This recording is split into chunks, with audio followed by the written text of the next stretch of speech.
Assalamualaikum warahmatullahi wabarakatuh. Hai, ketemu lagi dengan saya Saida Amini Gajah dengan NIM 2300244 dari sesi 131. Pada video kali ini saya akan melanjutkan materi dari video saya sebelumnya untuk memenuhi tugas mata kuliah Kepemimpinan Pendidikan yang diampu oleh Bapak Dr. Hanif Al-Qadri MPD dan Ibu Tia Ayuningrum MPD. Nah, pada video kali ini saya akan membahas topik tentang faktor-faktor yang mempengaruhi kepemimpinan. Dalam proses kinerja seorang pemimpin, tentunya tidak semua akan berjalan mulus dan lancar-lancar saja.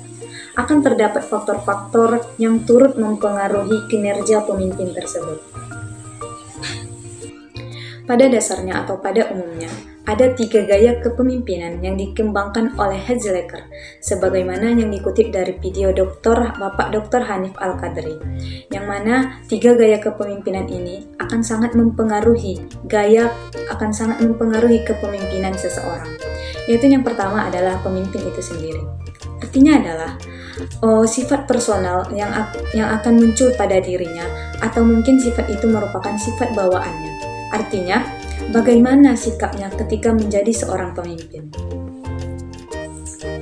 Faktor yang kedua adalah bawahan, yaitu orang-orang yang akan dipimpinnya ketika ia menjadi pemimpin nanti. Dan faktor yang ketiga atau faktor yang terakhir adalah persoalan situasi di mana kepemimpinan tersebut akan dilaksanakan, di mana kepemimpinan tersebut akan berlangsung, di organisasikah, di lembagakah, atau mungkin di sebuah instansi perusahaan.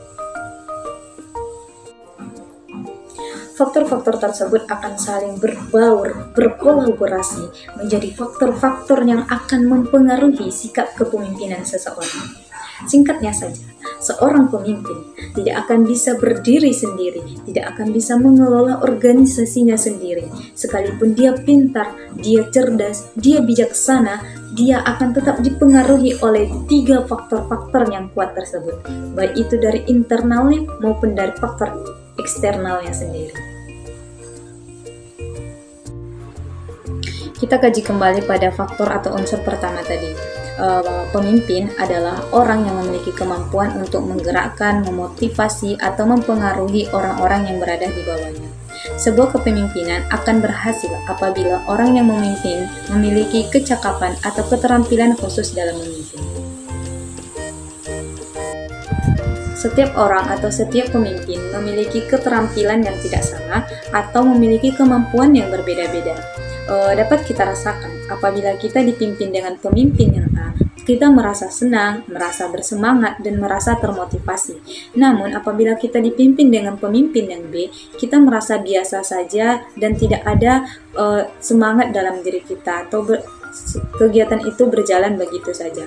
Nah, inilah yang disebut dengan keterampilan setiap orang itu dalam mempengaruhi orang lain berbeda-beda, atau manusia itu memiliki keunikan-keunikan tersendiri.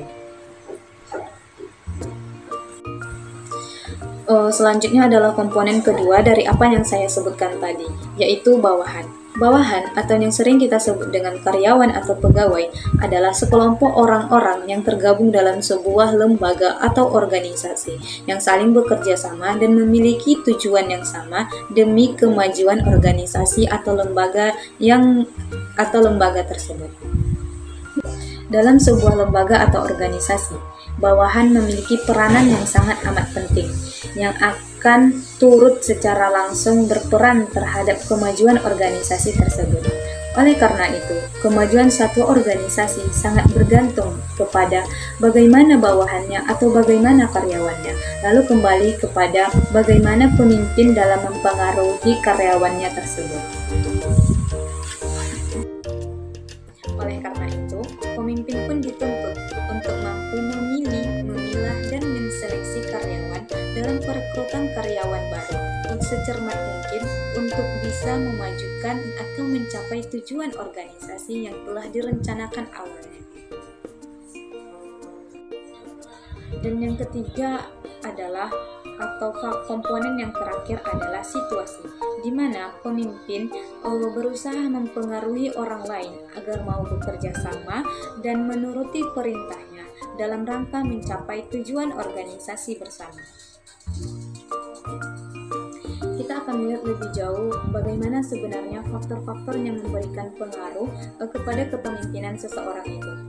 Nah, kita akan mencoba menimbang dengan pendapat para ahli. Mereka memandang bahwa kepemimpinan itu dipengaruhi oleh 3 lingkaran variabel.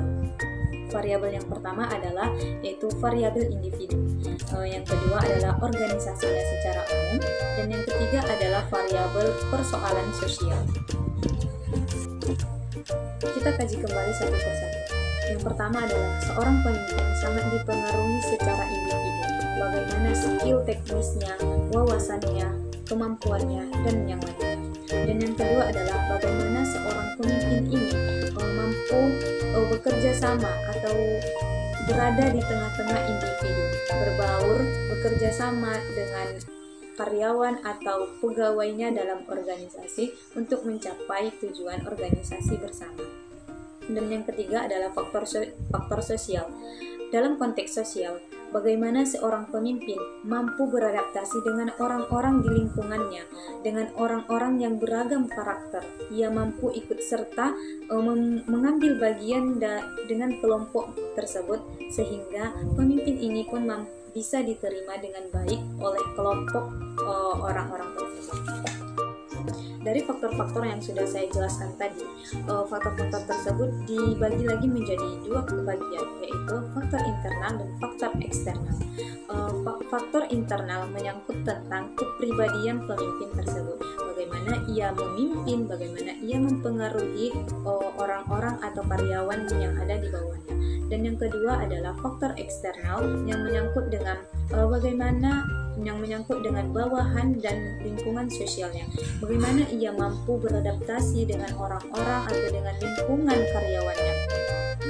Bagaimana pemimpin tersebut mampu merangkul orang-orang atau para karyawan yang sudah bekerja sama dengannya. Nah, pada kesimpulannya, faktor-faktor yang mempengaruhi kepemimpinan seorang pemimpin itu pada umumnya mencakup 3 faktor, yaitu faktor yang pertama adalah faktor individu atau faktor yang berasal dari kepribadian pemimpin itu sendiri. Yang kedua adalah faktor bawahan, yang mana faktor bawahan ini mampu mempengaruhi kepemimpinan seseorang. Apalagi bawahan itu nanti lebih pintar daripada atau lebih memiliki pengalaman yang lebih dalam daripada seorang pemimpin, maka bawahan ini akan sangat mempengaruhi kepemimpinan pemimpin itu sendiri. Dan yang ketiga adalah faktor sosial atau faktor lingkungan, bagaimana pemimpin ini mampu beradaptasi atau mampu bekerja sama dengan lingkungannya, mampu berkolaborasi dengan lingkungan perusahaan atau organisasi yang diembannya atau yang dijalankan. Jadi pada dasarnya pemimpin itu memang tidak bisa hidup sendiri atau tidak bisa mengelola organisasi atau lembaga itu sendiri. Ia tetap membutuhkan karyawan, ia tetap membutuhkan kerjasama dengan lingkungan atau masyarakat di sekitarnya. Mungkin sekian dari video presentasi tentang materi faktor-faktor yang mempengaruhi kepemimpinan dari saya. Saya Damini Gajah, mohon maaf apabila ada kekurangan.